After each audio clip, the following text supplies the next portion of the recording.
শীতের রাতে মনের খেয়ালে মেহেদি দিলাম হাতে, সকালের রঙে বুঝে গেলাম মনটা ভালো হয়েছে তাতে। Hello, welcome to my another vlog. আমি খুব বেশি মেহেদি দেই না, ওই বছরে বড় জোরে দুইটা ঈদে আর শখ করে যদি দুই একদিন দেয়া হয় এই আর কি। গত রাতে হঠাৎ করে মেহেদি দিতে ইচ্ছে হলো, তাই একটু পরে ফেলেছি। সকালে উঠে দেখি কালারটা বেশ ভালোই এসেছে, আর সেটা দেখে মনটাও ভালো হয়ে গেছে।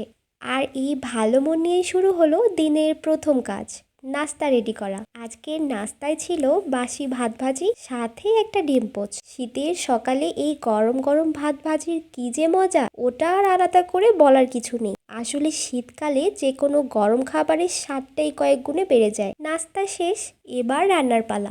আজ রান্না করেছি মুরগি ভুনা, সাথে মুগ ডাল আর মসুর ডাল মিশিয়ে একটা ঘন ডাল। প্রথমেই মুরগির মাংস ভালো করে ধুয়ে নিয়ে রান্নার জন্য রেডি করে নিয়েছি।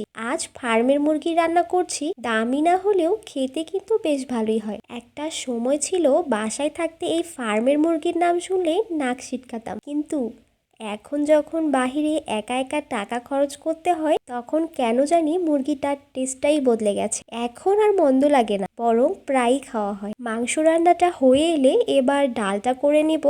আমি আসলে সবজি বা ভর্তা প্রেমী, শুধু শুধু মাংস দিয়ে খাওয়া আমার পক্ষে সম্ভব না। তাই মাংসের সাথে যে কোনো একটা পদ থাকা আমার জন্য জরুরি। কয়েক রকমের ডাল মিশিয়ে এই ডালটা রান্না করলে খেতে অনেক বেশি মজার হয়। আমার কাছে দু রকমের ছিল, সেটি দিয়ে আজকে করে ফেলেছি। রান্না শেষ, গোসল সেরে দুপুরের খাবার খেতে বসলাম। সত্যি বলতে কি, মাংসের থেকে আজকে ডালটাই বেশি ভালো হয়েছে। বেশিরভাগ ভাত তো ডাল দিয়েই শেষ হয়ে গেল। আর সন্ধ্যায় একটু খাওয়া দাওয়া হয়েছিল, যার মধ্যে ছিল ভাপা পিঠা আর চিতই পিঠা, সাথে চিতইয়ের সাথে খাওয়ার জন্য চাটনি। না না, এগুলো কিন্তু আমি বানাইনি, বাহির থেকে আনান। ভাপা পিঠাটা খেতে অসম্ভব মজা ছিল। এই তো, এভাবেই আমার জীবন থেকে আরও একটা সুন্দর এবং সাদামাটা দিন কেটে গেল।